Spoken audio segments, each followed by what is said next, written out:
Muy buenas tardes a todos y a todas. Bienvenidos, bienvenidas a una sesión más de nuestro seminario Acercamiento a los archivos en y sobre Chiapas. En esta ocasión tenemos como invitado al doctor Mario Rafael Vázquez Olivera del CIAL, del Centro de Investigaciones sobre América Latina y el Caribe.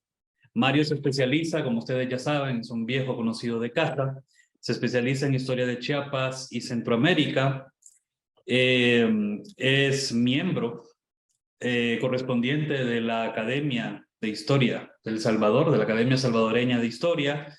Entre sus libros se destaca Espacios Diversos, Historia en Común, México, Guatemala y Belice. Es un especialista en los temas fronterizos, en la historia de la frontera sur de México. La formación de una frontera, del cual es coautor. Recibió también el premio Francisco Javier Clavijero del Instituto Nacional de Antropología e Historia, el INA, a la mejor investigación en historia y etnohistoria en 2007, y es autor del Fondo de Cultura Económica, con el libro El Imperio Mexicano y el Reino de Guatemala, Proyecto Político y Campaña Militar, 1821-1823, publicado en 2009.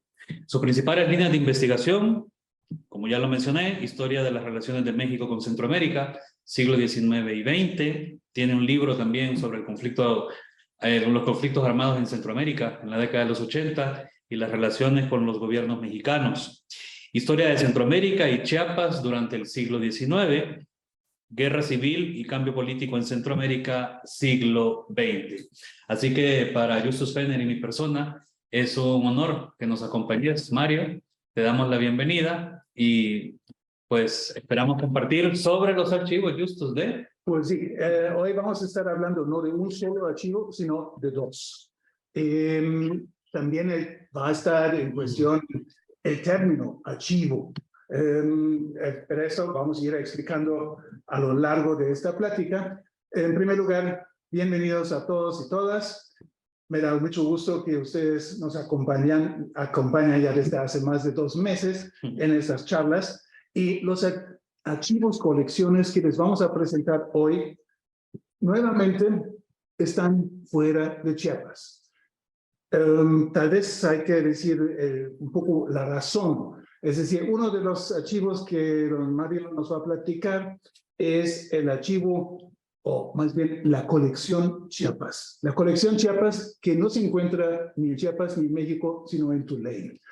Entonces, es una colección porque, digamos, hay una diferencia entre colección y archivo. Uno es una colección con criterios un poco más arbitrarios, mientras el archivo es una cuestión orgánica, ¿no? Que crece conforme a las actividades de la institución que lo genera. Y entonces, pero es un fondo, de todas maneras, muy importante y de información valiosa. El autor no exclusivo de esta colección Chiapas es un chiapaneco, Flavio A. Paniagua. Los que no lo conocen o solo lo conocen como nombre de una calle aquí en San Cristóbal y de una escuela.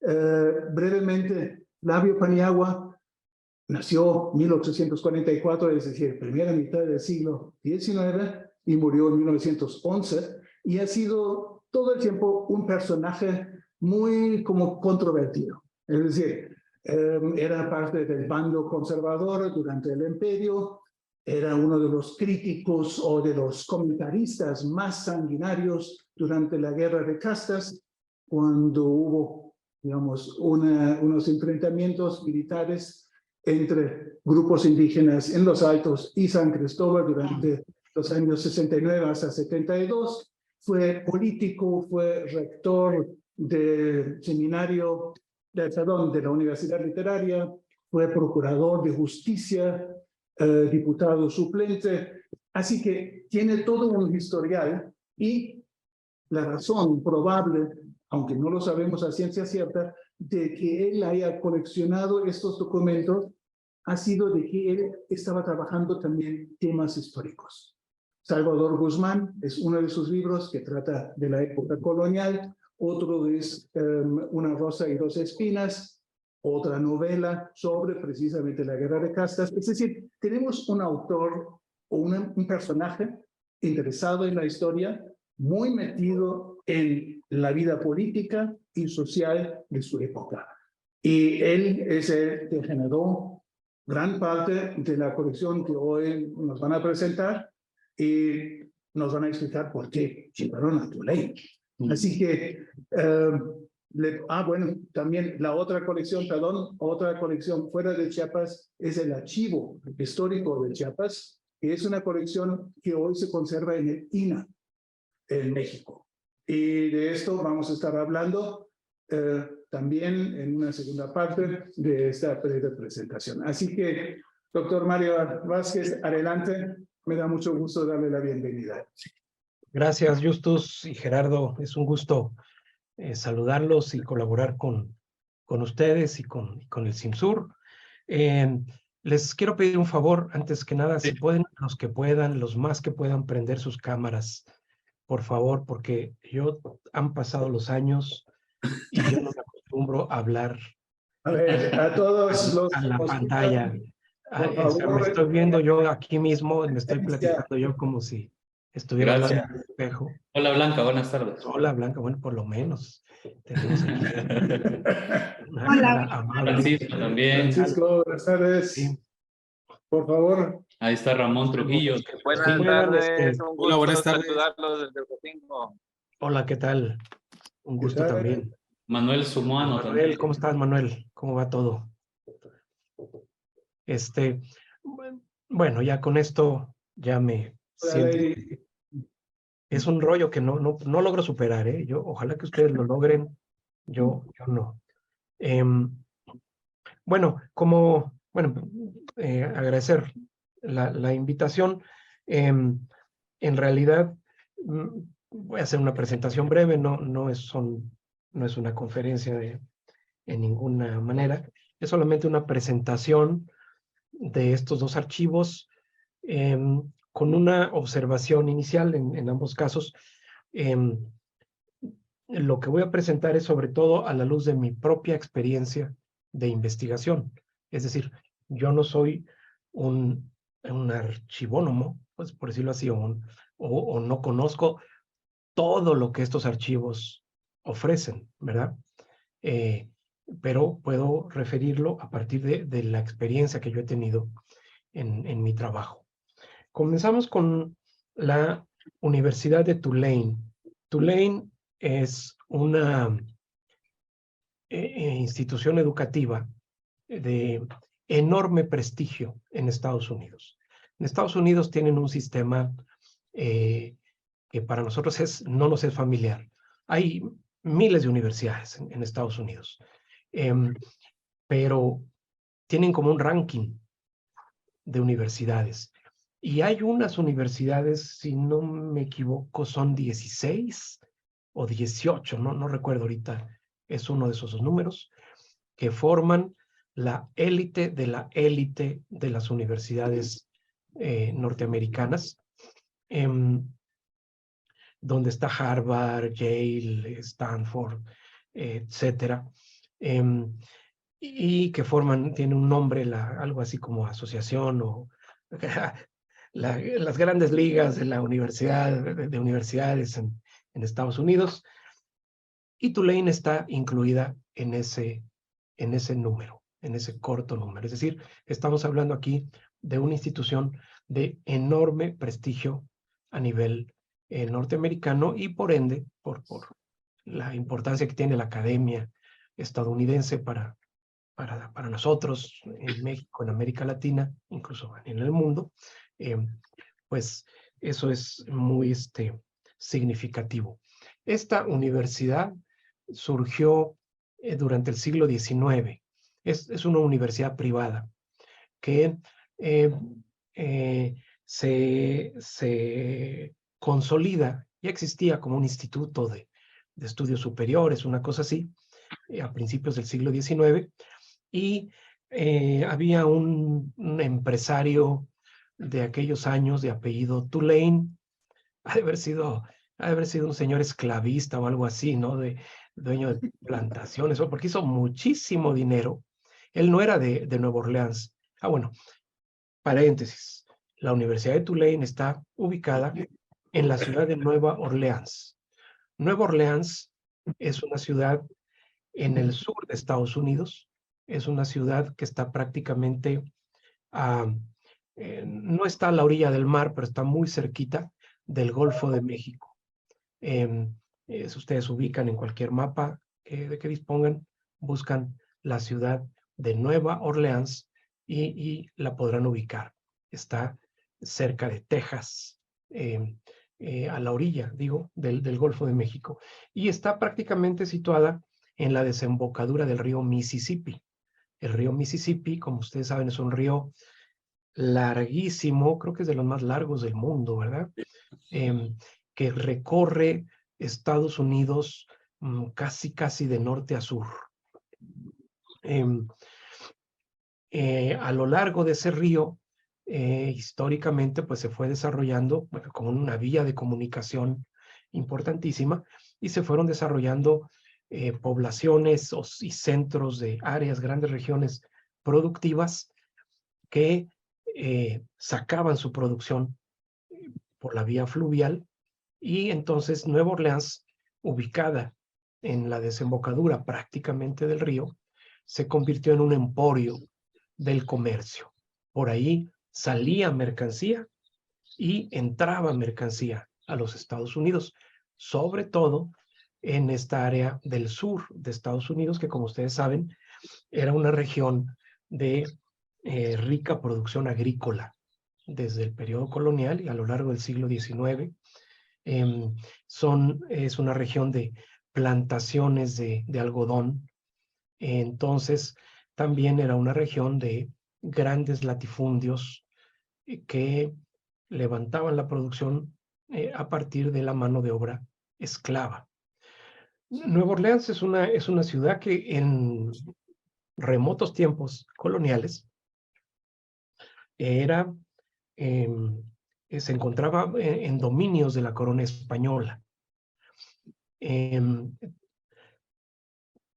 Posteriormente, debido a cuestiones de arreglos internacionales entre España y Francia, que en un tiempo fueron aliados, siglo XVIII, la ciudad y todo el territorio de la Luisiana pasa a manos francesas. Y finalmente, Estados Unidos, en su proceso de expansión territorial, negocia, esto ya es, si no me equivoco, principios del siglo XIX, con Francia y compra todo el territorio de la Luisiana, adquiere el territorio. Y esto es uno de los puntos más importantes en el proceso de expansión de Estados Unidos, porque comprando ese territorio, adquieren la desembocadura del río Mississippi. Y entonces tienen todo el control de esta importante ruta comercial. Menciono esta cosa de la historia de Nueva Orleans, breve, para darles una idea de que Nueva Orleans es una ciudad que tiene una historia que conecta con el mundo hispánico y con el mundo latino, también considerando a Francia dentro de este ámbito latino. Hay una tradición en toda esta región muy interesante, donde se entrecruzan la herencia hispánica, la herencia francesa, y desde luego esta otra parte del sur, Estados Unidos en el sur, este mundo de grandes plantaciones y de miles y miles de esclavos, y desde luego conecta con toda la pujanza económica de los Estados Unidos. Bueno, les decía yo que a principios del siglo XIX, un rico empresario que hizo su fortuna en Nueva Orleans, de apellido Tulane, dona un montón de dinero, imagínense, dona $1 millón de aquel tiempo, y con eso ese instituto se convierte en universidad y hacia finales del siglo XIX ya se nombra como Universidad de Tulane. Está situada en una zona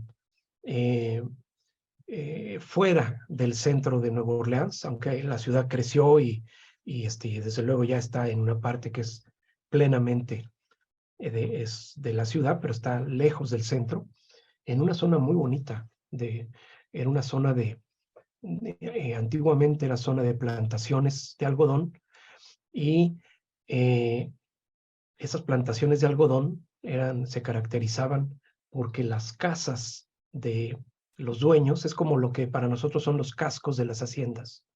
Las grandes casas de estas plantaciones eran lujosas, eran esplendorosas, ¿verdad? Entonces hay una gran avenida que conduce hacia la zona de la universidad, que son todas estas casas. Tiene es un escenario muy, muy bonito. Es chistoso porque siendo una universidad tan importante de Estados Unidos, en realidad el campus no es un campus que nos impresione, al menos a nosotros los mexicanos y mucho menos a los de la UNAM, ¿verdad? Que estamos acostumbrados al campus inmenso de Ciudad Universitaria.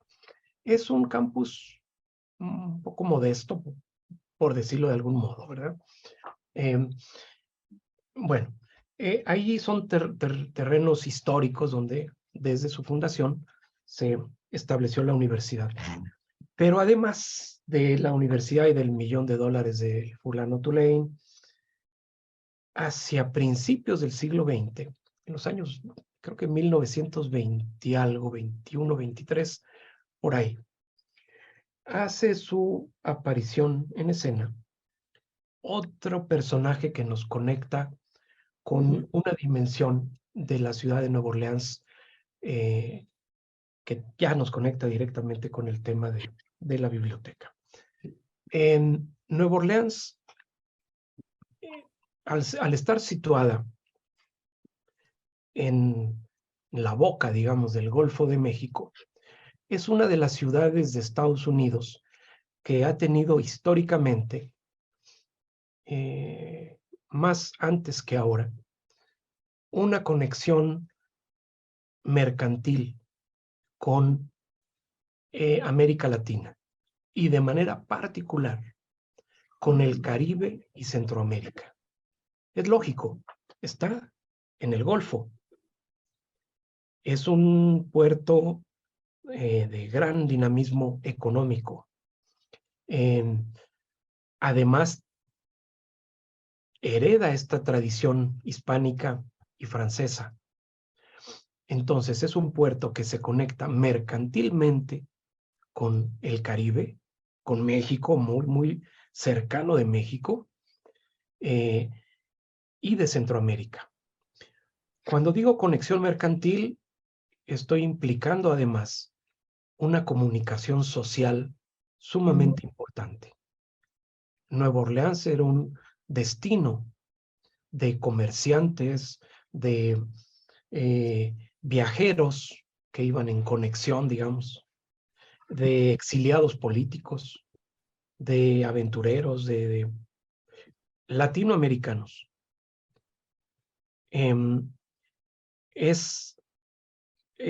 ver, podría hacerse incluso una historia de exiliados latinoamericanos famosos en Nueva Orleans, incluyendo, si no me equivoco, al presidente Benito Juárez, ¿sí? Pero también a numerosos participantes del movimiento de independencia de México y de América Latina. Por ahí pasó Francisco Javier Mina en su ruta hacia participar en la independencia, en la guerra de independencia de México, etcétera, etcétera, etcétera. Entre Nueva Orleans, por ejemplo, y Yucatán, era línea directa, ¿verdad? Decían los yucatecos que era más rápido para ellos llegar allá a Nueva Orleans que llegar a la Ciudad de México. Entre Nueva Orleans y La Habana, eso era como agarrar la Cristóbal Colón, ¿verdad? Y me voy Tuxtla, ¿sí? Con Centroamérica era la ruta desde Estados Unidos. En fin, esto le da a Nueva Orleans una relevancia social que no tienen otros lugares, o bueno, o que no de esta manera, otras ciudades de Estados Unidos.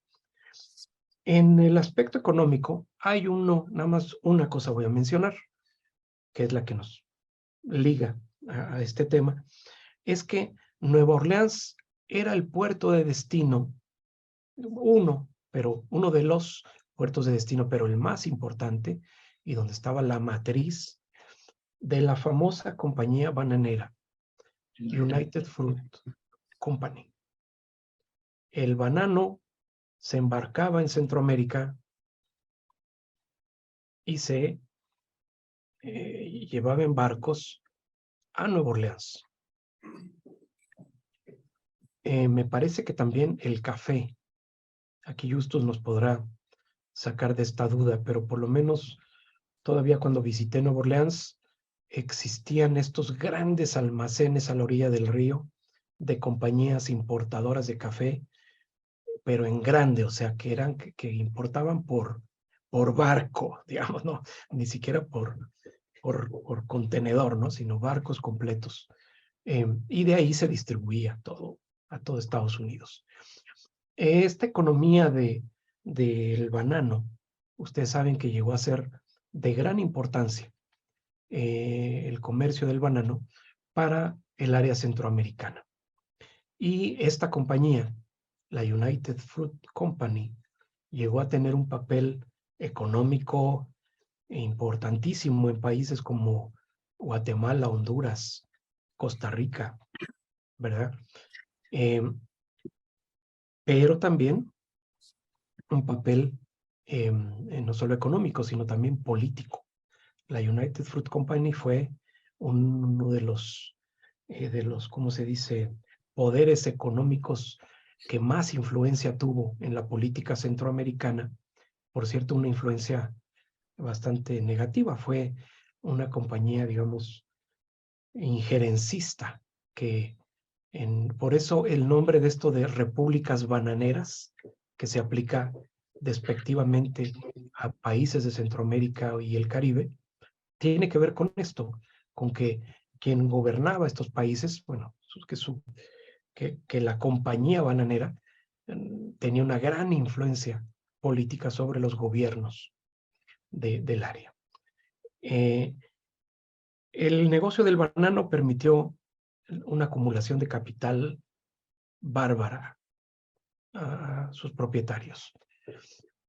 Y uno de estos propietarios de la compañía, no sé si era el único, tenían seguramente accionistas y otros socios, pero el más conspicuo era un tipo de apellido C. Murray. C. Murray, con Z se escribe su nombre, Z-E. Murray. Se me va ahorita el nombre de C. Murray.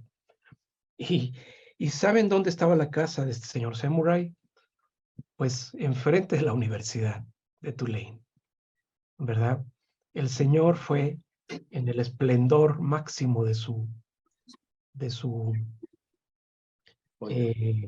poder económico, uno de los grandes donatarios de la universidad.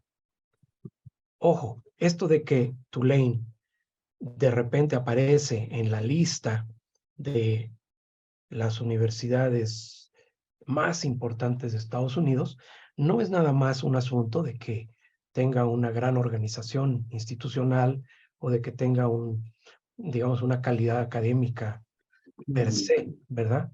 Es porque llegó a contar con un patrocinio económico súper millonario de parte del señor C. Murray, justamente hacia 1920, entre principios de siglo 1920, al menos eso consta en la página web de la Universidad de Tulane. Ojo, C. Murray era un personaje polémico, sumamente polémico.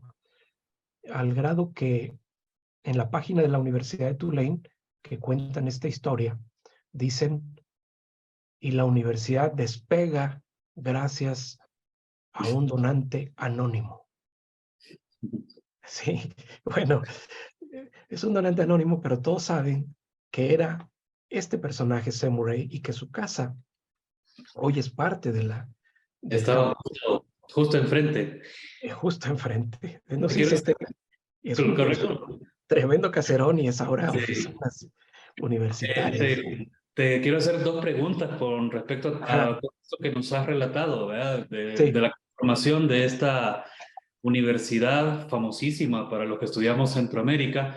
No sé si para los que estudian México tanto, ¿verdad? Eso también será parte de lo que discutiremos, pero en el caso de los centroamericanos sí está muy presente Tulane. Ahora, dos preguntas concretas, Mario.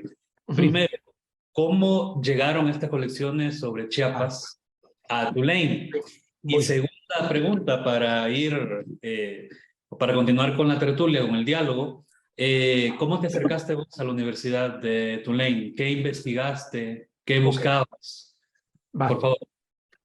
Justamente toda esta larga introducción es para decirles que por un lado, con todo este dinero que aporta Samurai, y no solo el dinero, sino el interés de este grupo empresarial en Centroamérica y el sur de México, o sea, en Centroamérica y México, ¿sí? Eh, pues se funda en Tulane un departamento de estudios sobre Mesoamérica, ¿sí? Sí, Eh, esto y este montón de dinero les permite enviar misiones de investigación a, a, a México y Centroamérica, sobre todo al sur de México, y les permite, con mucho dinero, adquirir bibliotecas, colecciones documentales, eh, material gráfico, fotográfico, en un volumen impresionante. Es decir, el señor Aaron, Wade W. Aaron, que vino el 22, es parte de este esfuerzo que acabas de mencionar, basado en esos fondos de la universidad. El famosísimo, bueno, yo estaba pensando en como poner como ejemplo la misión que lleva a cabo ¿cómo se dice? Blum, ¿no? Gertrude Duby Blom, sí. Blom. ¿Es Franz Blom? Sí. Sí, ¿verdad? Ellos llegan con un proyecto de esta universidad. Ajá. Y llegan también a Centroamérica. Es una cosa que abarca, es un gran proyecto que abarca el conocimiento sistemático de la historia y de la etnología, podemos llamarle así, ¿sí?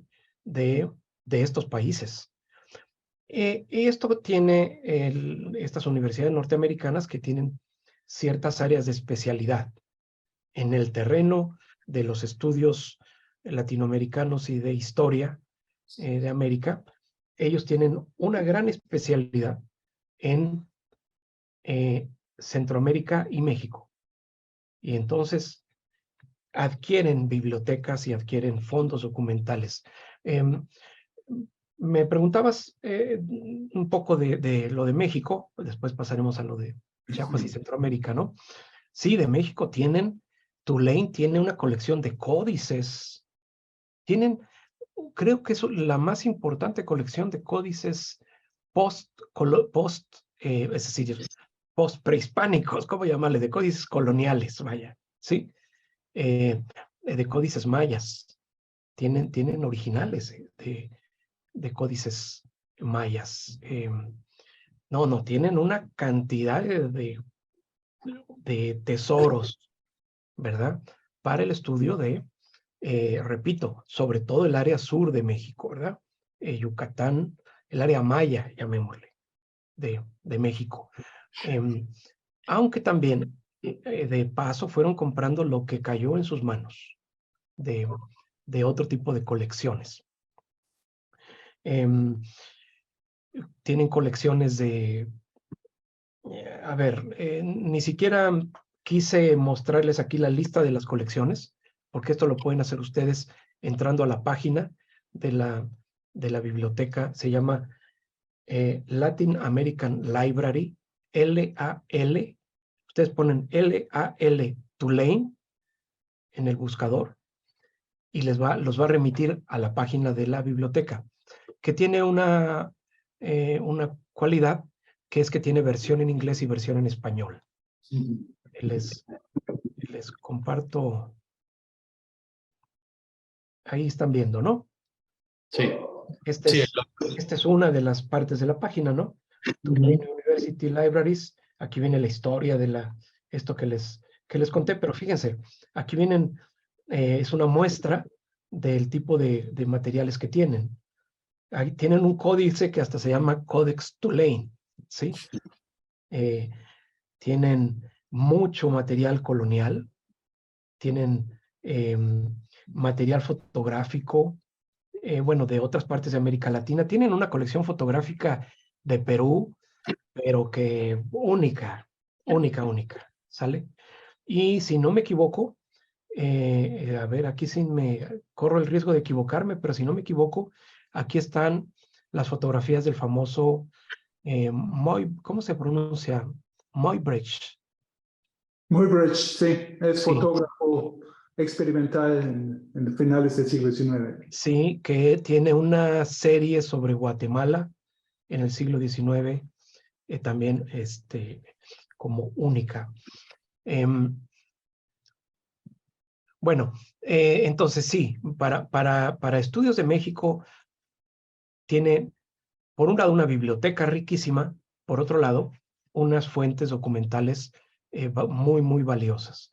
Ahora, ¿cómo llega esta colección de Chiapas? Bueno, ya Justus comentó en esta misión de los años 20, que llega el equipo de Tulane,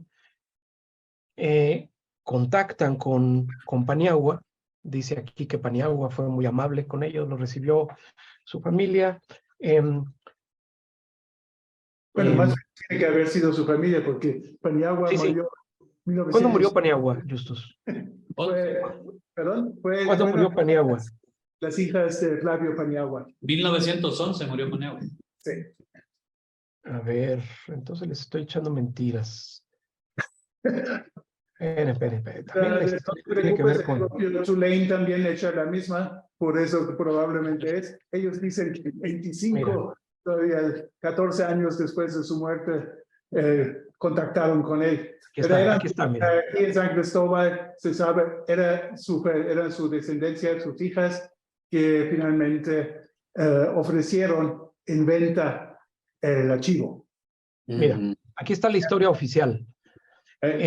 Yo hace años descargué, se podía, yo ahora no lo encontré, debe estar por ahí, pero no lo hallé.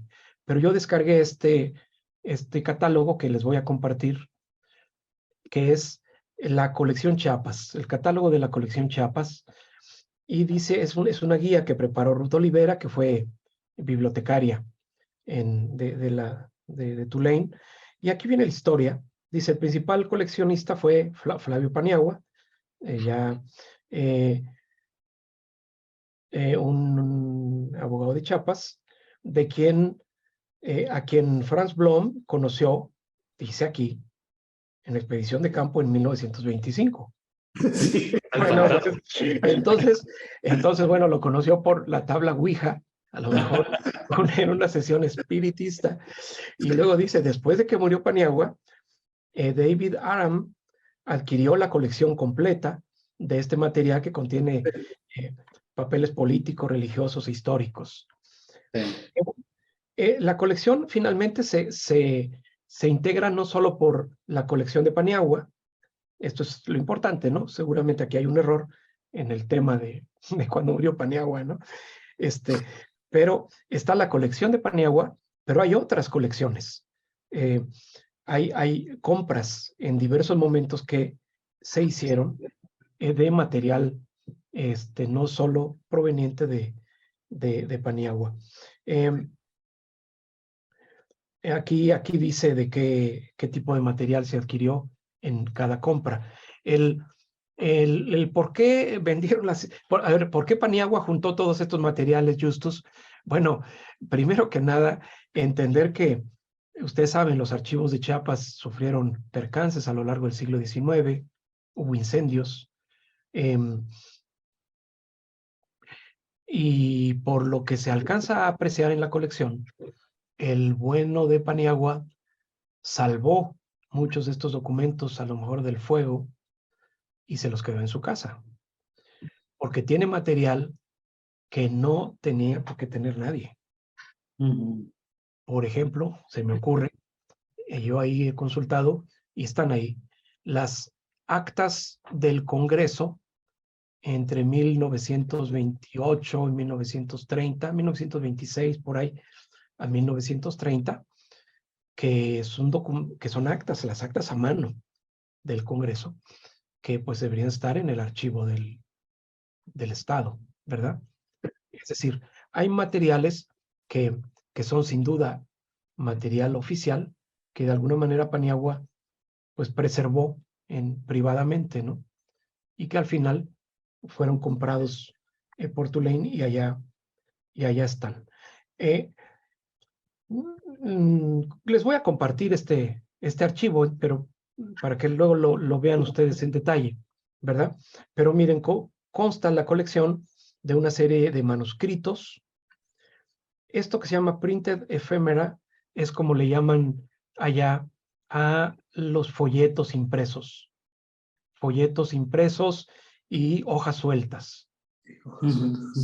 Y bound volumes son también materiales impresos que están como encuadernados de origen, ¿verdad?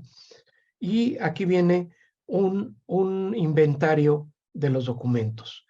Aquí ubicando la caja, el folder, esta guía, la verdad es muy útil, está muy bien elaborada, es decir, nos da una orientación muy buena de lo que estos documentos contienen. Y nos vamos a dar cuenta que contienen cosas de la más diversa índole. Por ejemplo, documentos privados, aquí hay cosas de venta de ganado, de una hacienda,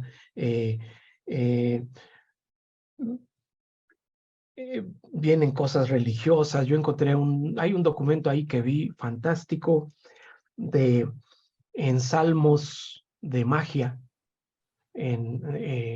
indígenas, ¿verdad? Están en español, probablemente algún cura los tradujo, ¿verdad? Digo, hay unos materiales fantásticos. Es particularmente rica la colección, obviamente, para la parte final del periodo colonial, finales del siglo XVIII, y para el siglo XIX es un material riquísimo, particularmente para el periodo de la independencia, de la mera independencia, no tanto, pero sí para lo inmediatamente posterior a la independencia. Por ejemplo, estas actas que mencioné del Congreso son únicas. Es decir, no existen. Ojo, yo no encontré, para lo que yo investigué de el periodo hasta, digamos, todo el periodo de la Primera República Federal, yo no encontré otras actas del Congreso. Las únicas están allí, en Tulane. Tiene un montón de correspondencia, por ejemplo, tiene toda la correspondencia, ahí la encontré, relativa al conflicto del Plan de Chiapa Libre, en el momento de la disputa de unión a México o a Centroamérica, que se proclama el Plan de Chiapa Libre. La documentación más numerosa que yo he encontrado está precisamente en Tulane. Hay correspondencias de diferente índole, ¿verdad? Entre políticos del momento. Hay muchísimos, en esos print de efémera, hay todos los decretos, todos los bandos, todas las comunicaciones. Y otra cosa muy importante que hay aquí es que aquí están las colecciones completas de la campana y el pararrayo y el iris de Chiapas y del noticioso, ay, no me acuerdo cómo se llama este otro periodiquito. Noticioso. ¿Les puedes explicar un tantito? Porque creo que no todos conocen Campana, Ok. ¿Qué son? Porque yo ¿Qué sí. son? Bueno, son los primeros periódicos que se publicaron en Chiapas y que lamentablemente, hasta donde yo conozco, en Chiapas, al menos en bibliotecas o archivos, no hay colecciones completas de estos periódicos. ¿Sí? Esto es bien importante. De hecho, si ustedes se fijan en la historiografía, si ustedes leen a Bartolomé Trenz o a López Gutiérrez y a cualquier otro autor que haya publicado, Prudencio Moscoso, por ejemplo, que haya publicado hasta cierta época, ninguno cita estos periódicos. ¿Por qué? Pues simplemente porque no los tenían a la vista. Estos periódicos, yo logré copiar algunos ejemplares en la biblioteca. En aquel tiempo no había fotografía digital ni esas cosas. Entonces yo logré fotocopiar. Era muy caro hacerlo, pero traje algunos ejemplares fotocopiados y posteriormente me di cuenta que estos ejemplares, estas colecciones más bien, las había microfilmado la Universidad de Tulane y las había compartido con otras universidades de Estados Unidos. Y yo logré adquirir el rollo de microfilm con estos periódicos. Ojo, mencioné 2 o 3 periódicos que son los que yo utilicé, pero tienen allí un montón de otros periódicos a lo largo del siglo XIX de Chiapas. O sea, tienen una colección fantástica de prensa chiapaneca del siglo XIX y del XX. Digamos que hasta el periodo de la Revolución tienen una colección hemerográfica impresionante. Disculpe que te interrumpa. Sí. Los que sí tienen interés, porque eso siempre es un problema en la investigación en Chiapas, digamos, el acceso a los periódicos. Tenemos algunas hemerotecas incompletas, tienen uno, tienen otro, un ejemplar de una y de otra. Es decir, efectivamente, lo de Tulane es una de las colecciones más completas. Los que sí tienen, digamos, interés en tener la lista, no sé si Mario también la tiene ahí digitalizada, mándenme un correo. Los que quieren completar o seguir la historia de uno de estos periódicos, que a lo mejor aquí hay solo algunos ejemplares sueltos y que los demás están allá, con gusto les vamos a mandar la copia escaneada, digitalizada, para que ustedes puedan, por ejemplo, aprovechar esta riqueza que Mario está mencionando ahorita, ¿no? Porque ese realmente es algo excepcional, ¿no? A ver, perdón, Mario, adelante. Sí, hay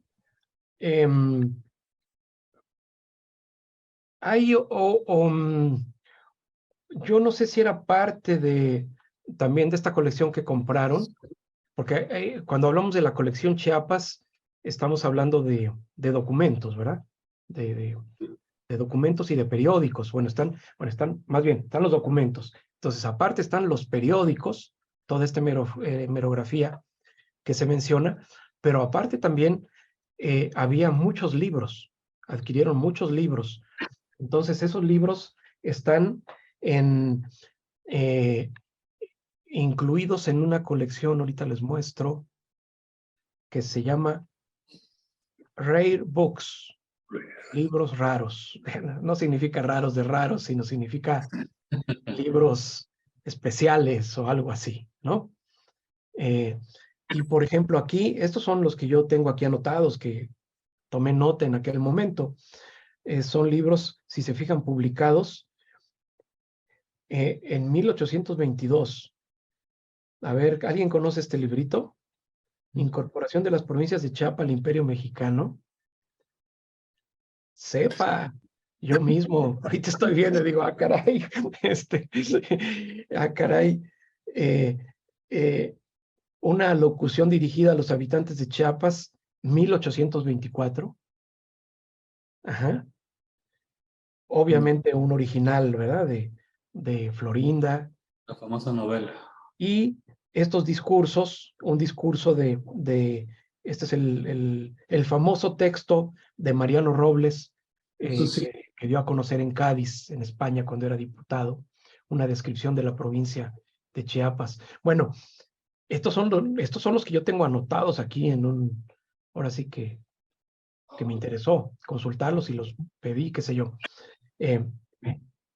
Pero como estos se pueden encontrar joyas para cualquier otro tema de historia de Chiapas en un lapso de tiempo sumamente amplio, ¿sí? Es decir, tenemos entonces una colección documental muy importante, tenemos una colección de periódicos única y tenemos también joyas bibliográficas que se pueden encontrar allí.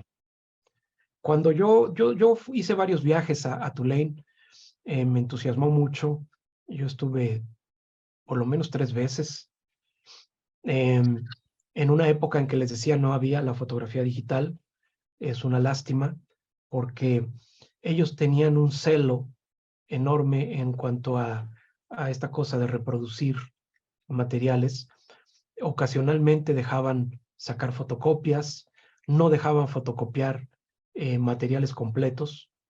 O sea, por ejemplo, de estos libritos, a lo mejor yo tengo fotocopia de algunas páginas, pero no logré copiar el material íntegro.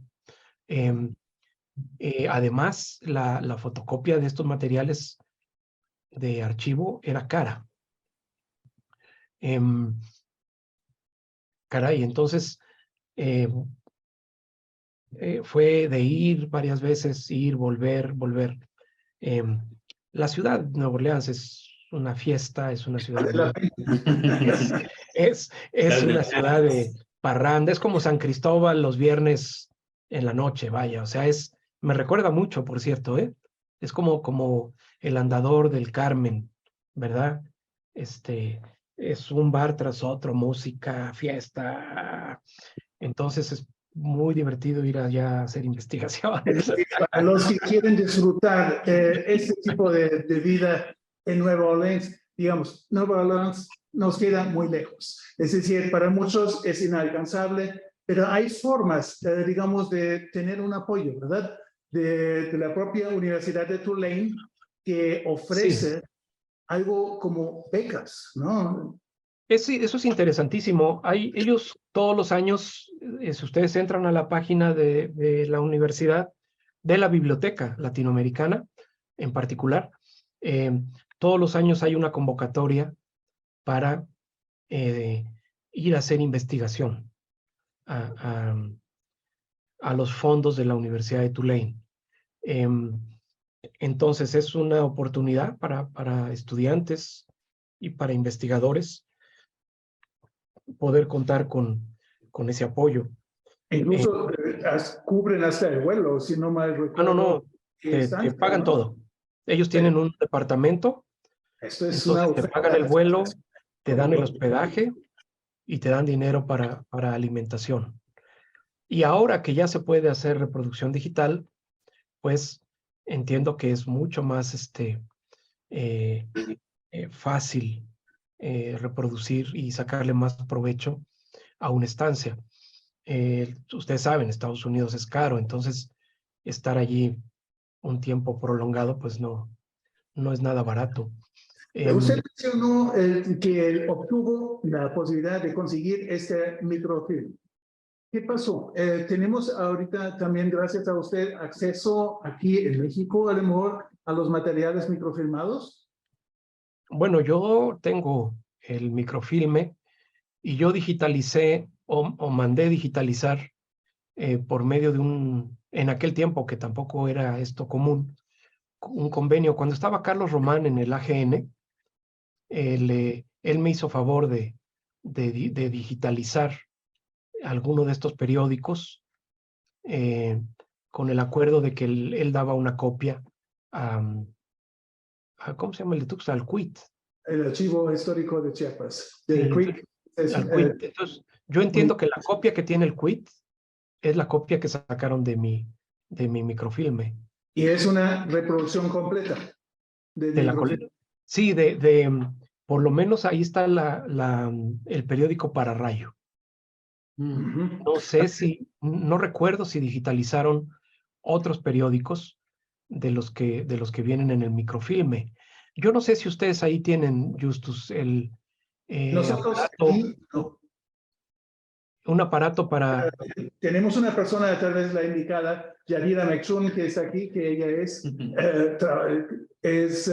ahí la colaboradora en el Archivo Histórico de Chiapas, de la UNICACH. A lo mejor Yadira nos puede, digamos, confirmar, digamos, qué tipo de información efectivamente es accesible, procedente de Tulane, ahorita en el Archivo Histórico de Chiapas. Sí tenemos algunos ejemplares, pero no sabría decirte si la sacaron del microfilm que dice, pero sí está digitalizado El de ejemplar. Pararrayo. De Pararrayo. Sí, y la campana de Chapaneca también. También, sí, es que les di ese. En mi rollo venía la campana y venía el Pararrayo y venían otros periódicos, el Iris y no me acuerdo, otros más adelante, El Guardián, el de Noticioso. una época más adelante. Ahora, pasa que ese microfilme no lo traje de Tulane, yo lo traje de Austin, porque Austin había comprado a Tulane el microfilme y Austin me hizo una copia, ¿sí? Eso fue así. La última vez que fui a Tulane, conversé con la directora de la biblioteca, una señora de Colombia muy amable, y ella me comentó que estaban pensando en digitalizar toda la colección de Chiapas. Ojo, pero es para ponerla a la venta. Una venta obviamente institucional, porque son precios carísimos, ¿verdad? Entonces, digamos, tomen nota, por favor, los que están interesados, digamos, ya tenemos como una idea de la riqueza de este archivo en Tulane, la forma, digamos, ok, es un poco variado el acceso, aprovechan, checan, digamos, si hay posibilidad de llegar, de obtener esta beca, que siempre es una oportunidad única casi, ¿no? En los recorridos por los archivos, y checan también, digamos, en otras partes. De repente aparecen partes de estos periódicos que fueran o que están en Tulane en otras páginas de otras universidades de los Estados Unidos, en parte, como nos comentó Yadira, que están también accesibles aquí localmente. No es la totalidad del archivo de Tulane, pero quisiera aprovechar porque, digamos, el segundo archivo tiene características tal vez comparables. Tampoco es una colección donde queda muy al 100% claro de dónde proviene. Está fuera de Chiapas, está en manos bajo control del INAH, pero ahí sí tenemos la posibilidad de una consulta. Usted lo ha consultado, una consulta digital incluso, ¿no? El archivo histórico de Chiapas que digitalizó el INAH. Entonces, quizá usted que ha trabajado con este archivo, ¿qué nos puede platicar de sus experiencias con este archivo en comparación tal vez con la riqueza de Tulane? Ok, este es un archivo mucho más pequeño, más que un archivo, es una colección. Es una colección dentro de una biblioteca, la Biblioteca Manuel Orozco Iberra. La Biblioteca Manuel Orozco Iberra, no confundir con la Mapoteca Manuel Orozco Iberra. La Biblioteca Manuel Orozco Iberra es del Instituto de Antropología. Es la biblioteca de la Dirección de Estudios Históricos del Instituto de Antropología. está ubicada en la Ciudad de México, en la delegación de Tlalpan. Ahí está. Esta es una colección de, creo que son 4 volúmenes. Estaban encuadernados cuando yo la conocí. 4 volúmenes gruesos, encuadernados.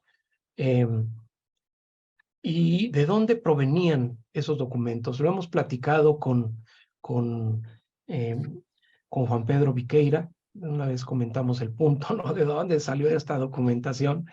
Y llegamos a pensar que es documentación que se pirateó de algún modo Trens.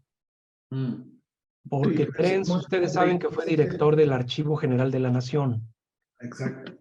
Y como director del Archivo General de la Nación, pues él recorría los archivos estatales y él estaba escribiendo su libro sobre Chiapas y probablemente dijo, oigan, préstenme estos documentos que me van a servir para hacer mi libro.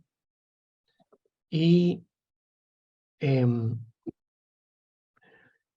pues por ahí quedaron en el Instituto de Antropología, como les digo, como volúmenes encuadernados, aunque no son en origen no son documentos que estuvieran así.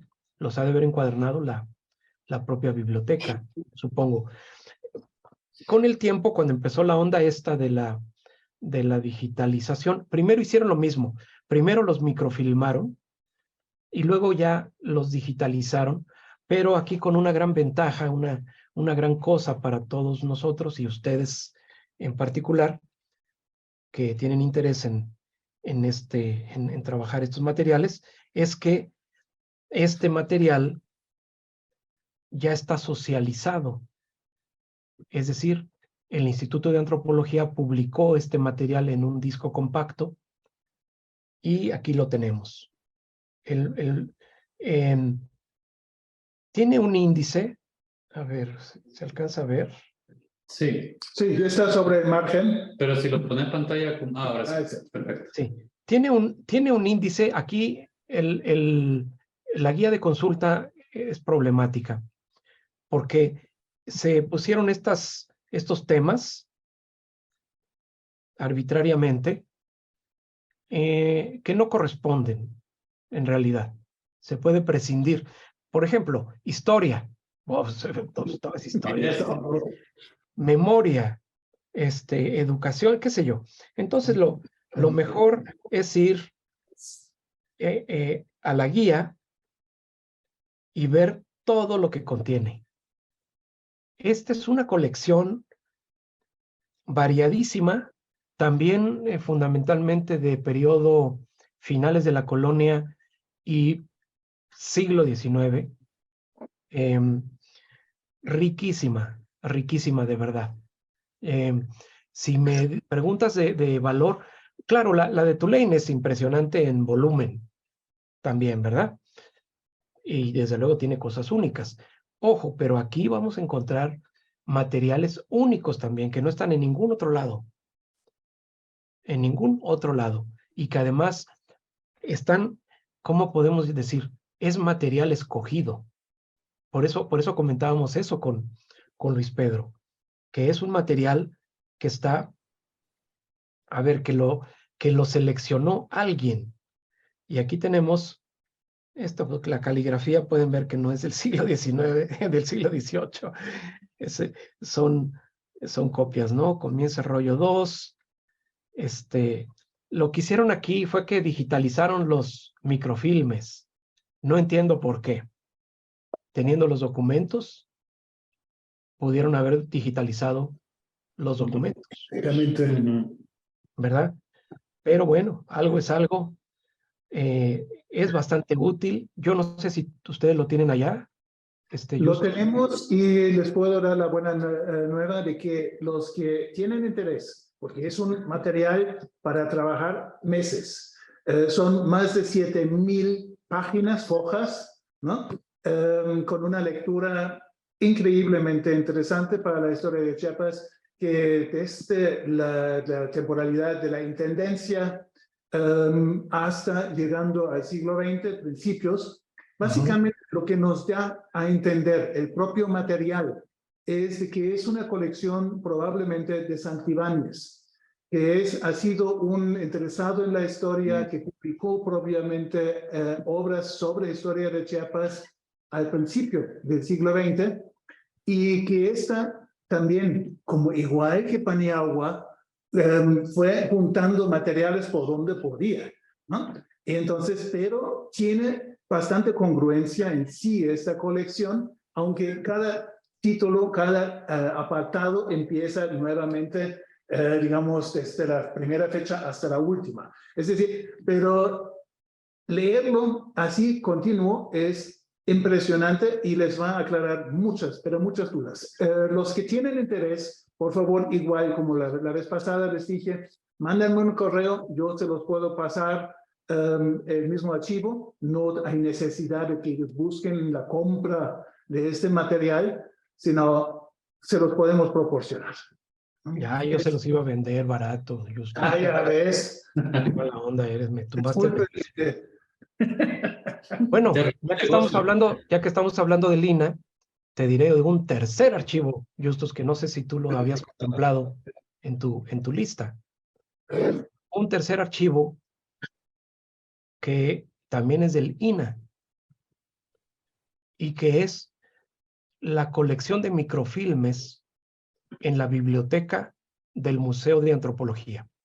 ¿De Pompa y Pompa? Sí, sí. Pompa y Pompa, ese señor Antonio Pompa y Pompa, con ese nombre gracioso, era un archivista del Museo de Antropología que en los años 60 desarrolló un proyecto de microfilmar archivos para la historia de México. Y él recorrió el país microfilmando en los archivos estatales. Aunque no solo, iba microfilmando archivos estatales, pero él microfilmó todo lo que consiguió, no solo de archivos estatales. Entonces, en el Museo de Antropología, en esa biblioteca, hay los microfilmes de esa colección que abarcan distintos estados. Lo que tienen de Chiapas, yo tengo por ahí un catálogo de ese archivo, si quieren se los busco, es que si lo tengo que buscar. Ese catálogo lo hizo Tadashi y nos lo compartió. Y Tadashi era un japonés muy minucioso, muy bien hecho, que tuvo la paciencia, porque son rollos y rollos y rollos de microfilmes con material sobre Chiapas.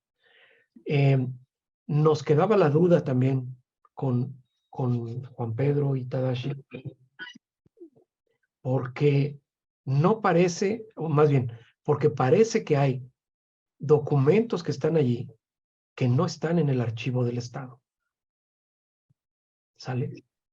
Bueno, hizo igual, por ejemplo, de diocesano, tiene muchas documentaciones firmados de archivos particulares. Eso sí también es interesante y que nadie realmente se ha metido. El archivo de la familia Aguilar, el archivo de la familia ¿cómo se llama? Ya se me fue el nombre. Es decir, tiene una variedad de materiales que no se limitan a los archivos oficiales. Y eso sí le da un valor especial, porque estos archivos en buena medida ya no están. Por ejemplo, el archivo de Aguilar desapareció. No sabemos ni por dónde, ¿no? Entonces, vale la pena. Los índices también que Tadashi compartió, igual los podemos compartir con ustedes para esto y Tadashi lo hizo precisamente con esta intención, ¿no? Pero les tengo que decir, digamos, los que a lo mejor conocen el archivo diocesano, sí están los microfilms, pero como muchas veces pasa, los lectores, es decir, la maquinaria para verlo, no funciona. Desde hace 1000 años. Esos lectores son viejísimos. Mucho tiempo y faltan detalles y esos detalles ya no se consiguen, pero nadie tampoco consigue una nueva lectora, un nuevo lector, de tal manera que sí, ahí para aprovechar esta riqueza. Hay de repente una posibilidad, tal vez en acuerdo con el Yale, el Instituto de Estudios Indígenas, que sí tiene un lector que todavía funciona, de ver si existe la posibilidad de leerlo allá o de ir a México. Pero la riqueza de esta microfilm, de esos microfilmes que son más de 160, si no mal recuerdo, es inagotable. Es una inmensa. fuente que nadie va a agotar. Tiene también material del archivo de Centroamérica. Exacto. Tiene cosas de Chiapas que están en archivos de Centroamérica. Entonces, creo yo que sobre todo esa colección ha sido un poco aprovechada. Una Porque es pregunta, difícil consultarla. Porque es de difícil consulta. claro, y sobre... O sea, primero, los lectores de microfilme ya son un aparato en desuso. No funcionan bien, no se ve bien, no puede uno leer con facilidad. Entonces, definitivamente ahí hay una posibilidad de rescate. No sé, buscar algún tipo de convenio con el Museo de Antropología que permitiera digitalizar esa colección. Digitalizar antes de que los microfilmes se deterioren más. Hay unos que ya están muy deteriorados, casi no se pueden leer. Pero bueno, salvar lo que se pueda sería muy bueno. Y yo creo que fíjate que con estos tres referentes que hemos mencionado hoy, Tulane, Orozco Iberra y el Museo de Antropología, se complementa bastante bien el material documental para siglo XIX, por lo menos, fin de la colonia, el material que existe en el estado de Chiapas. Lastimosamente, esto no está en el estado, pero afortunadamente sabemos dónde está y se puede acceder, ¿no? Al material. Entonces, tenemos esta perspectiva. No sé qué alguna otra pregunta más. Vamos a abrir el micrófono Comentario. para los compañeros y compañeras Sí. que sintonizan, para que tengan la oportunidad de preguntarle a Mario Vázquez algo que quieran o algo que quieran comentar igual, porque ha sido muy rica esta plática, ¿no? Así que tenemos que aprovechar a nuestro invitado. Le cedo la palabra entonces, no sé si tienen alguna consulta sobre los materiales tanto de Tulane como de los otros dos archivos que nos habló. De la biblioteca Manuel Orozco Iberra, que no se confunda con la Mapoteca, eso es importante. Esa es la biblioteca, como lo mencionó Mario. Está en Tlalpan, Mario. Sí, yo creo que se pueden, no sé si se pueden consultar los materiales en el papel, Sí. pero bueno, aquí sí tenemos un disco, medio se puede leer bien. En fin, adelante, si tienen. Blanca, adelante. Hola, buenas tardes a todos.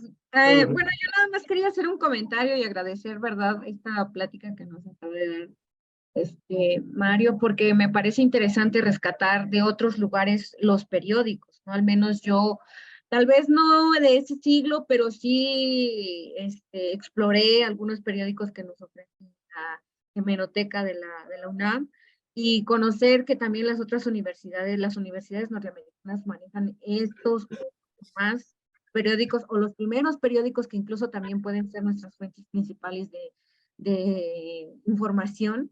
Me parece importante esto que nos enseña, ¿no? Porque uno, pues bueno, al menos de mi parte, pues no me imaginaba que Tulane tenía como toda esta gama de información o cómo se ha venido trabajando. Entonces eso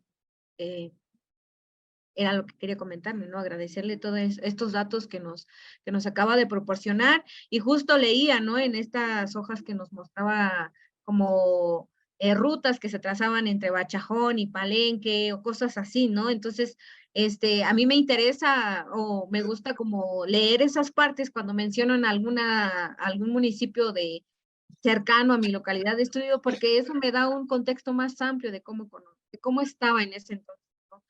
El estado, incluso esos municipios. pues nada, gracias por toda esta información que nos acaba de proporcionar. Muy bien, y yo quiero aprovechar, Mario, antes de darte la palabra y a Justus también, o alguien más que tenga una pregunta, un comentario, insistirles en el caso de Tulane en las becas que otorga la biblioteca, porque nos puede parecer difícil, ¿verdad, Justus? Ir hasta allá, bueno, lo que implica la visa.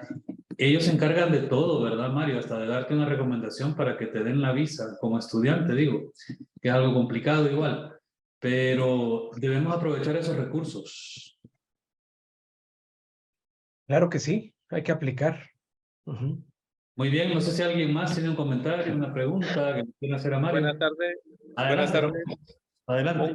Un gusto de verdad escuchar una plática tan excelente como esta que tuvimos hoy, sin menospreciar las otras que han también sido enriquecedoras realmente. El primer contacto que tuve con Tulane fue con el libro de Carlos Basauri, 1935, si no mal recuerdo. Ajá. Tojolabales, tzotziles, celtales y mayas. Precisamente ahí me contacté con algunos de la biblioteca de Tulane y me comentaba que en este año precisamente ya iban a digitalizar muchísimo material y que iba a ser puesto al público en general a través de su biblioteca virtual. Ese es tiene como 2 años que me contacté. Me acaban de mandar de nuevo un correo en el cual me hacían ese comentario. Y sí, la beca sería súper genial poder acceder a ellas. Si nos pueden mandar más información sobre ellas, se lo vamos a agradecer muchísimo a través de nuestro, bueno, en el caso mío de mi correo, sería súper genial poder acceder a este material. Está en la página de la Universidad de Tulane. Usted da ahí a la biblioteca e inmediatamente se puede colocar en español. Entonces ahí está toda la información. Y muy extensa. Y muy extensa y detallada. Muy concreta y explicando cada una de las colecciones y de las secciones de esta inmensa biblioteca y de la colección especial donde están ubicados los archivos y colecciones que ellos han adquirido, como Mario nos platicó, en diferentes partes, ¿no? A veces es un momento también para comentarles, no, digamos, hoy nos toca Tulane, pero no crean, Tulane es lo único, no. California, Chicago, en Pittsburgh, en diferentes universidades, en Texas, tenemos colecciones que están tal vez no tan, digamos, compactos como esta de Tulane, pero que tienen información súper importante y interesante que no encontramos en otro lado en sus respectivos archivos. Muchas de las universidades se esmeraron en precisamente adquirir, ¿no?, este tipo de colecciones. Mandaron, igual como Tulane, su gente y todavía siguen. Es decir, no crean que ya no andan por acá. Todavía en los últimos años aparecieron aquí personas, ya ni recuerdo de cuál universidad norteamericana, y que estaban averiguando no solo los libros, sino todo tipo de documentación que alguien estuviera dispuesto a vender, ¿no? Y recuerdo todavía un caso que tendrá tal vez 10 años, que en Tabasco detuvieron un camión, no una camioneta, un camión, ¿sí? Y ese camión estaba lleno de archivos con destino a los Estados Unidos, que eran los, si no mal recuerdo, los archivos judiciales de Campeche, ¿no? Es decir, hay riqueza de información, cualquiera que haya sido la razón cómo hayan llegado a Estados Unidos, pero que nos obligan y vuelve interesante la perspectiva de incluir, si tenemos las posibilidades de consultar los archivos en Berkeley, en Houston, en Texas, en Austin, en Tulane, en Washington, en Chicago. Todos tienen riqueza de información sobre no solo Chiapas, el sureste, sobre México y en algunas partes igual con especialización sobre Centroamérica y otras partes de este continente. Así que realmente fuera de este país hay otro mundo de archivos a descubrir y pues eso hoy ha sido la mejor invitación para ustedes, ¿no? Para, si tienen la posibilidad de proyectarse proyectar, digamos, tal vez un viaje en algún momento. Ujú. No sé si alguien más tiene algún comentario, pregunta para Mario Vázquez Olivera. Bueno, ay, perdón.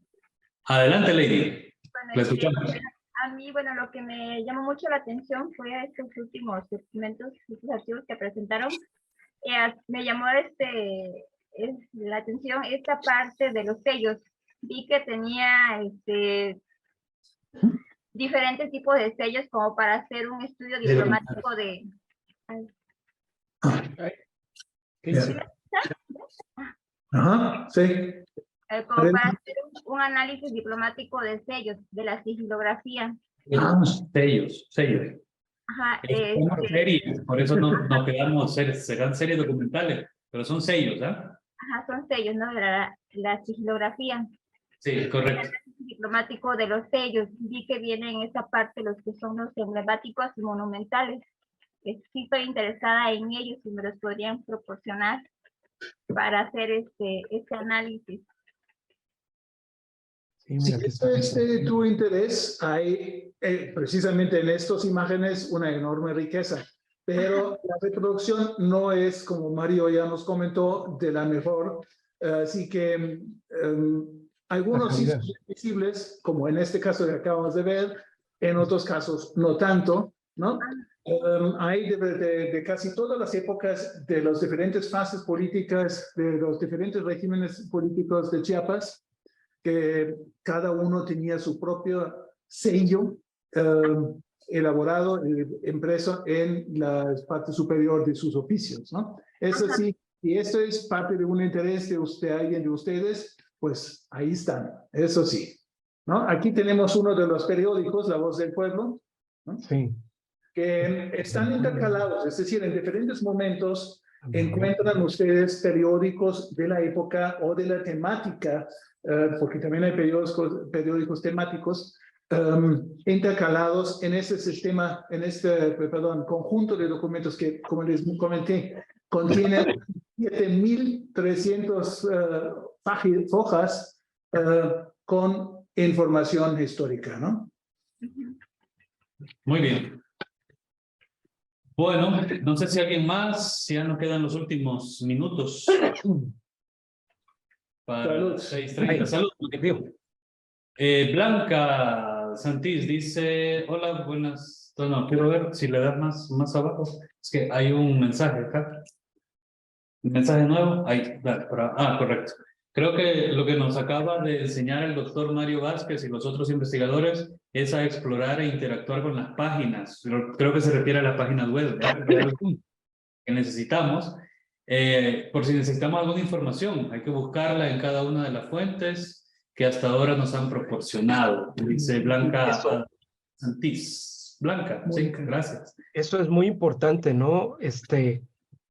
Bueno, no es que ustedes sean unos muchachitos, pero yo creo que no sé si tienen recuerdo de otra lejana época en la que no existían las páginas web, o que las páginas web eran muy sencillas, en que no existía la digitalización y estas cosas, y entonces, en realidad, yo calculo, a ver, a partir de mi propia experiencia, que el tiempo que yo tardé en recopilar la información que he usado, hoy me podría haber tardado, digo, lo que yo recopilé a lo largo de años, me podía haber tardado un mes, una cosa así, ¿verdad?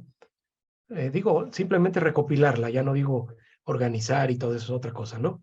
Pero llegar con una cámara, cuando ya tienes además un catálogo en línea, ya sabes a lo que vas, ya dices, vengo por esto, es una gran facilidad que compensa un poco lo caro que es viajar. Correcto. Es decir, precisamente aquí hay una pregunta de Mónica, ¿no? Buenas tardes, una disculpa, no tiene micrófono, pero me quedé pensando, dice ella, en la consulta en archivos fuera del país, cuando tienes poco tiempo o recursos. En su experiencia, es la pregunta, ¿A qué se le debe dar prioridad al consultarlo? Bueno, cuando uno no tiene recursos, todo es, me refiero a recursos económicos, ¿no? Pues todo es mucho más limitado. Eso de entrada. Pensando, a ver, un poco, dice, ¿a qué se le debe dar prioridad? Yo me voy a ubicar, para no hacerlo en abstracto, ¿no? En Chiapas, en investigación sobre Chiapas. ¿A qué fuentes yo recurro? Bueno, por supuesto, lo inmediato son los archivos del Estado, ¿verdad? Sabemos en qué condiciones están esos archivos, aunque ha habido una gran mejora.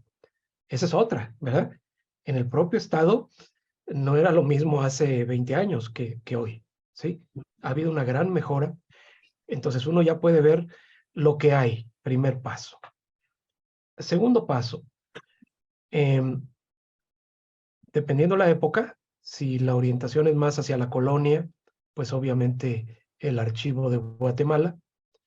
Si la orientación es más hacia el siglo XIX, XX, Archivo General de la Nación. Creo que sigue siendo un repositorio, pues, inmenso, enorme, fundamental. Tercero, tenemos lo de la Biblioteca Orozco Iberra, que lo doy por descontado porque lo pueden tener mañana mismo en su computadora. Entonces ya es suyo, ¿sí? Entonces eso lo descontamos. Pero hay otro archivo, por ejemplo, los microfilmes del Museo de Antropología. Yo buscaría por allí, aunque con un asterisco, porque de antemano sé que su consulta no es sencilla. No es que sea difícil. A ver, me refiero a que tienen un horario, que luego es un horario limitado. Tienen un número de máquinas donde uno puede leer el microfilm. A lo mejor solo funcionan 2 y hay 4 gentes que quieren consultar. Obviamente hay que trasladarse a la Ciudad de México. Eso ya implica pues un gasto y un tiempo. Otra sería también tomar en cuenta en la Ciudad de México, y ya si se hace el viaje, el que mencionaba Justus, el archivo Genaro Estrada, de la Secretaría de Relaciones Exteriores. Para ciertos temas, no solo de diplomacia, sobre Chiapas, hay bastante información de carácter de tipo de política de Chiapas, ¿verdad? Sí. Para siglo XX en Chiapas, y depende de la temática, pero muy recomendable, no sé si lo has tomado en cuenta, Justus, el archivo de la Comisión Internacional de Límites y Aguas, que se ubica también en Relaciones Exteriores. Está como allí mismo, aunque es como un fondo paralelo. Pero es una comisión que se encargó de todas las cuestiones fronterizas, de límites, frontera, y aguas, los ríos, que tienen que ver con la zona fronteriza. Entonces, ahí se va a encontrar información muy interesante sobre estos aspectos. Agotado lo que se puede conseguir aquí, ya lo que venga de fuera es un lujo, ¿verdad? Un lujo.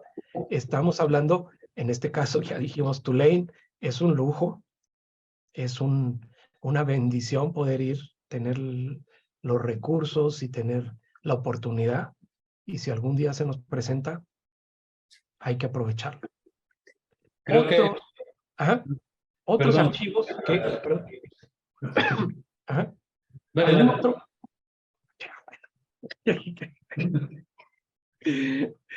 ¿Quién va?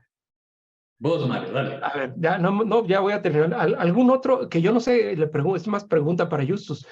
Estoy pensando qué tanto se puede, o sea, se ha explorado los archivos de Foreign Office o algo así, de los cónsules británicos. Yo no sé si había consulado británico en Chiapas o Sí había.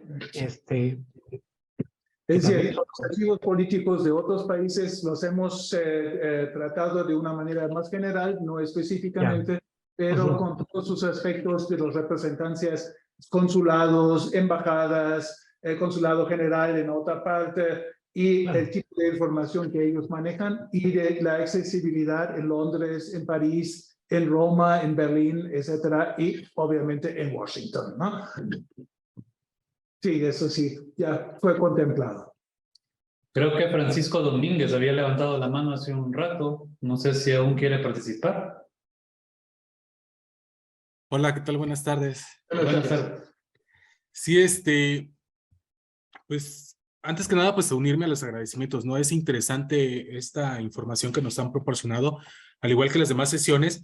Y sí, algo que mencionaba, ¿no? Es esta parte del antes del Internet y lo que estamos viendo ahorita, ¿no? De la forma en la que hacíamos las consultas, ¿no? Y que mencionaba, pues no estamos tan chiquitos, pero pues ciertamente a mí me tocó esa parte, ¿no? Me tocó estar antes de la era del Internet, y ya un poco más grande, pues ya me tocó esta cuestión, ¿no? Toda la revolución digital, ¿no? Y la forma de empezar a hacer nuevas consultas, que nos viene de cierta forma a facilitar o acercar de un lado a otro en cuanto al acceso a los documentos, a los archivos, porque pues ya nos prioriza el poder consultarlos sin necesidad de viajar, ¿no? O sea, eso sí es algo muy extraordinario que nos ha pasado.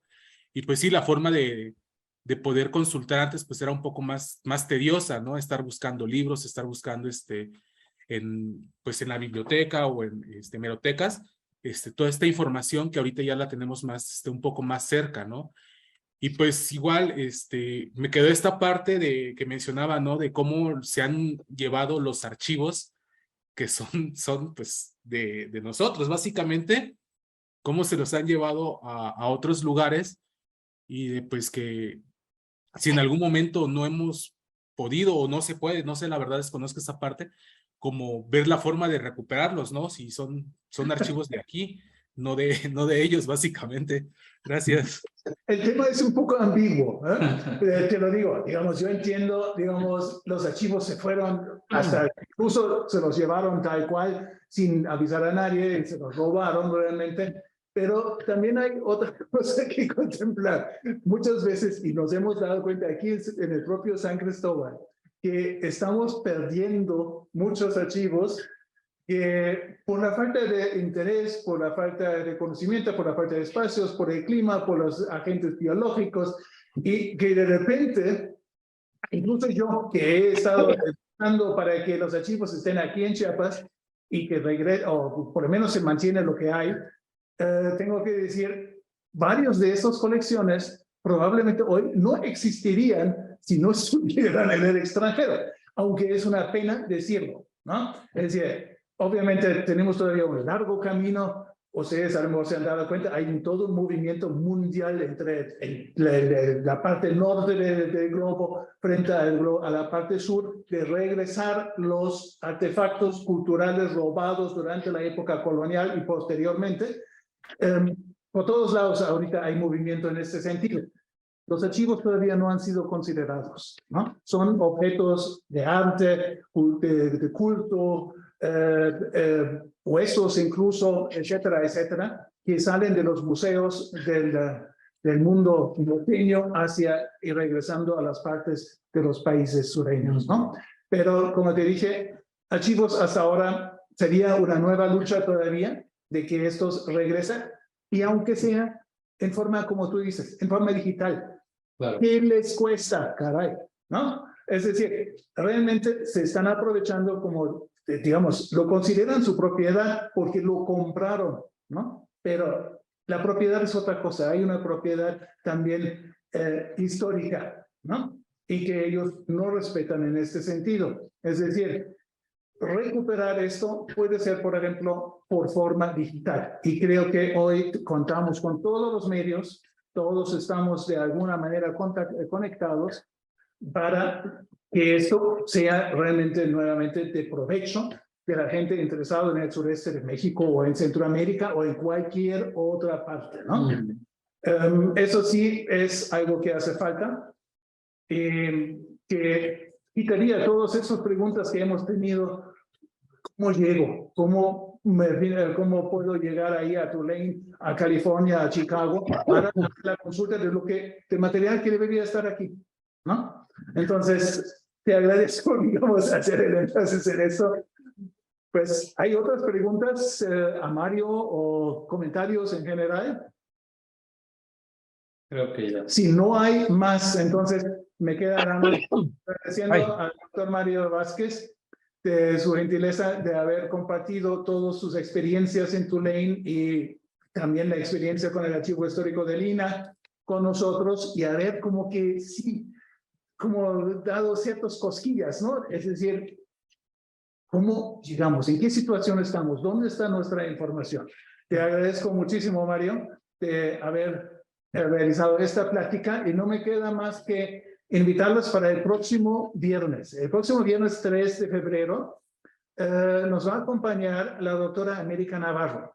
Ella es integrante aquí del CEMSUR y nos va a hablar de unos acervos que hasta ahora no hemos tocado. Es decir, ella va como geógrafa y historiadora, nos va a hablar de los acervos cartográficos. Y esto va a ser una plática, creo que sumamente interesante, porque es un material totalmente subutilizado, que muy poca gente realmente lo utiliza en toda su profundidad. Lo utilizan como ilustración, pero no como información, como fuente de información, ¿no? Así que yo les invito para el próximo viernes a esta charla y aprovecho, digamos, hablando de cartografía, el día 9 de febrero inicia aquí un curso sobre, precisamente Mario ya lo mencionó con un archivo específico, sobre la frontera, los aspectos sociales, políticos y económicos de la conformación histórica de las fronteras de Chiapas, desde el inicio del colonial hasta la actualidad. Así que los que tienen el interés, también en la cartografía, que va a estar de mucho uso en este curso, les invito a buscar en la página del CEMSUR la convocatoria. Básicamente queremos estimular a los que sí están interesados en la situación del estado Chiapas como estado fronterizo y en crear como no solo el conocimiento histórico, sino esto con una perspectiva a un futuro. ¿Sí? Así que yo les invito a este curso, seminario, perdón. Los que tienen interés, estamos abiertos a su participación. Así que me despido y espero verlos nuevamente el día 3, el próximo viernes. Muy buenas noches a todos y bonito fin de semana. Hasta luego.